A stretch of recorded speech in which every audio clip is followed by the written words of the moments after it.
அனைவருக்கும் வணக்கம். இன்றைக்கி தமிழ்நாட்டில் என்ன நடக்குதுன்னே தெரியலைங்க. இந்த கார்ப்பரேட் கம்பெனிக்கும் இந்த தமிழக அரசுக்கும் ஒரு துளி கூட வித்தியாசம் கிடையாது. எதனால் சொல்ல வரேன் அப்படின்னா, இந்த கார்ப்பரேட் கம்பெனியில் வேலை செய்கிறவங்களை எல்லாத்தையும் கேட்டால் தெரியும். அவங்களுக்கு ஒரு சில வரைமுறைகள் இருக்கும். என்ன அப்படின்னா, அந்த கார்ப்பரேட் கம்பெனியில் வேலை செய்கிறவங்களுக்கு டார்கெட் கொடுத்துருப்பாங்க. டார்கெட் கொடுத்து தான் வேலையவே ஸ்டார்ட் பண்ண வைப்பாங்க. இந்த அளவுக்கு நீங்கள் டார்கெட் முடிச்சாகணும் அப்படின்ட்டு. அதே மாதிரி தாங்க இந்த தமிழ்நாடு கவர்மெண்ட் ஒரு சில துறைகளில் டார்கெட் கொடுத்து தான் வேலை செய்கிறாங்க. அப்படின்னு கம்பேர் பண்ணும்போது இந்த தமிழக அரசுக்கும் இந்த கார்ப்பரேட் கம்பெனிக்கும் துளி கூட வித்தியாசம் கிடையாது.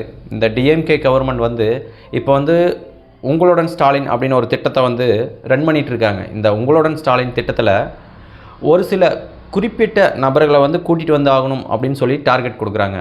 குறைஞ்சது 2500 to 3000 பீப்புள்ஸ் அந்த உங்களுடன் ஸ்டாலினில் அட்டன் பண்ணி ஆகணும் அப்படின்னு சொல்லிட்டு டார்கெட் கொடுத்து தான் வேலை செய்கிறாங்க.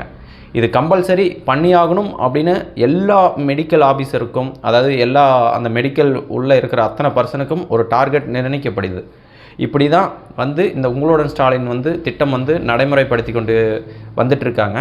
இது நடத்தின எல்லாத்துக்குமே தெரியும். இது நான் சொல்கிறதுனால இவன் தப்பான ரிப்போர்ட் கொடுக்குறான் அப்படிங்கிறதான் கிடையாது. நீங்கள் உங்களோட ஊரில் இருக்கிற எல்லா அந்த முகாம் நடக்குது பார்த்திங்களா, அங்கே போய் விசாரிச்சு பாருங்கள், மறைமுகமாக விசாரிச்சு பாருங்கள். கண்டிப்பாக இது உங்களுக்கு தெரிய வரும்.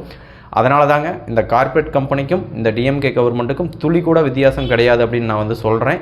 இந்த வீடியோ பிடிச்சிருந்துச்சுன்னா நம்மளுடைய சேனலை சப்ஸ்கிரைப் பண்ணுங்கள், ஷேர் பண்ணுங்கள், லைக் பண்ணுங்கள். இந்த திட்டத்தை பற்றி நீங்கள் கீழே கமெண்ட் பண்ணிட்டு போங்க. தேங்க்யூ.